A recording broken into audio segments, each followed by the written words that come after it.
brighter, then you're lucky and hold on tight. And I think the exact same thing can be said about music. Beauty and the Beast blew the doors of my life off. It opened me up to a whole new dimension. I dropped the needle and I felt instantly connected to the punk pulse of this record. It sounded like pure possibility. It rattled up my walls and straight through to my heart. I spent hours staring at that cover and the backside, all of them in the bathtub. The coolest girls in the world taking a spa day in cool girl heaven. It was always a party for guys for so long. These girls, they were crashing it with joy and exuberance and a total naturalness, and I felt it in my bones. I sang along to this town, and I felt invited to the party, and I loved that these girls were from my hometown. I was a West Hollywood kid, and the Go-Go's were born out of LA punk, and they played their first show at Mask, a club in the basement of the Pussycat. Oh yeah, if you were in LA in the 70s, you know what the Pussycat is. It's an adult theater, and it was just a stone's throw away from my childhood bedroom, and it was in that bedroom that I wore that record out, and it took one album, and I was hooked. I was gaga for the Go-Go's, their playfulness and their rebellious spirit, and damn, their outfits, God, they were incredible. I mean, take one look at me in the 80s, you'll see where I got my inspiration. Yeah. Belinda Carlisle, when you're kind of dressed like a little mini Belinda Carlisle. That was me in 1984, just 9 years old, looking at my hero. And just last night, I danced with my 9-year-old daughter, Olive, and her sister, Frankie, to We Love the Beat. And I felt like my whole life came full circle knowing that I was coming here. And I love that the next generation can soak up and sweat out all of this girl power that the Go-Go's instilled in all of us. They changed my life. They made me believe in things I didn't think were possible. And tonight, we're going to show them how they changed the world.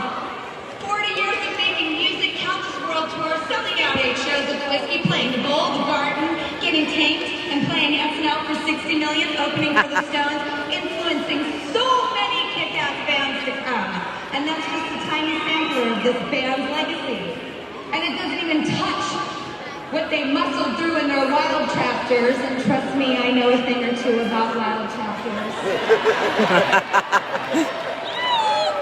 I always thought the Go-Go's was such a perfect name for that band. So full of kinetic energy.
Definition of the word go.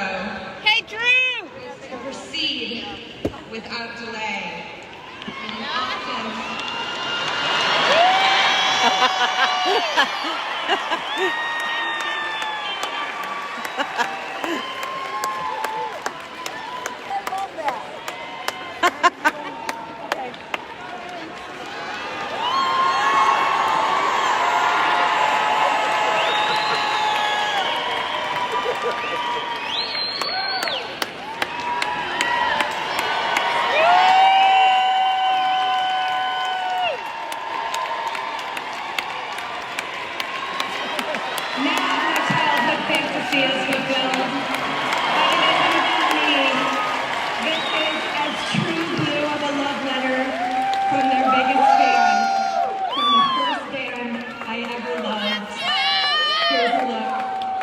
Go-Go's.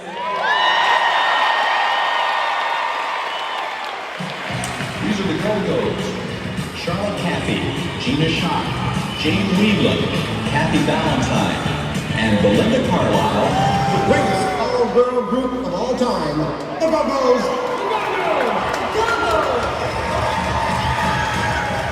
When I went to their concert in 1982, as a young girl going into a space where women own the stage and own it unapologetically, to me it represented a moment of possibility. They were just like this phenomenon, and we were all like in love with them. We are the first all-girl band that wrote their own material and played their own instruments to be really successful.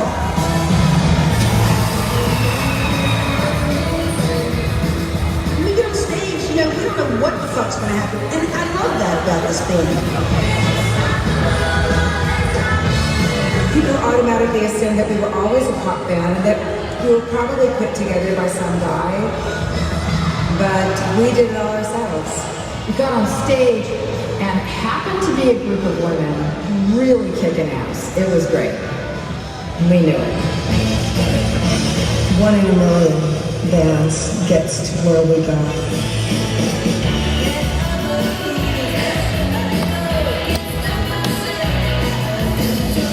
Because I come from like the MTV generation, Head Over Heels, Vacation. It's like songs I think that got branded in my brain. That's what iconicity is. Even the name of the song, you can conjure a whole world, and the Go-Go's did it. There never would have been the Go-Go's without the punk rock scene in Los Angeles.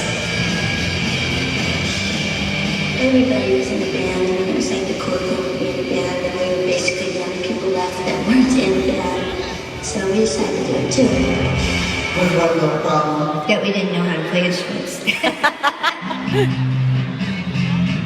I had a couple weeks of folk guitar lessons when I was 12. I'll just play guitar.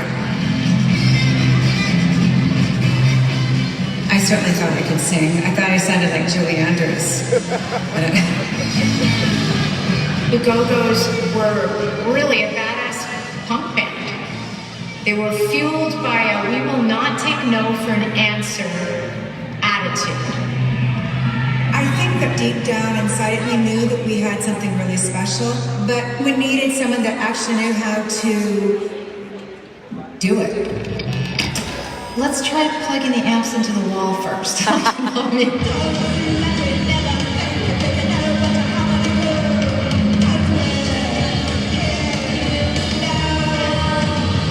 The evolution to go from making just literal noise to crafting songs that are some of the best songs ever written. We got a beat. That song's on fire. That energy is always going to be relevant. I remember hearing the Go-Go's when I still lived in Kansas. It was the brand new breaking of...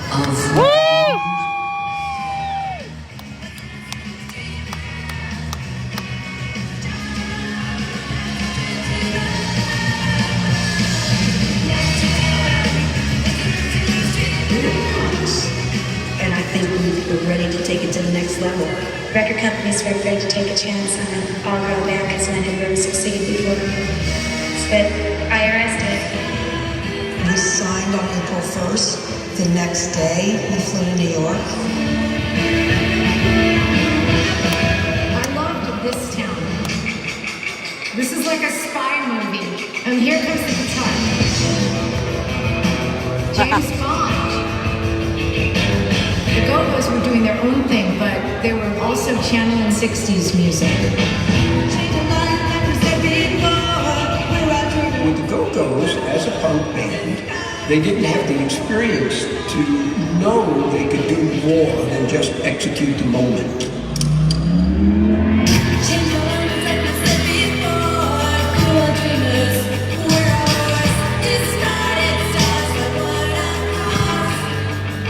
When Richard got her about told us. He said, slow everything down.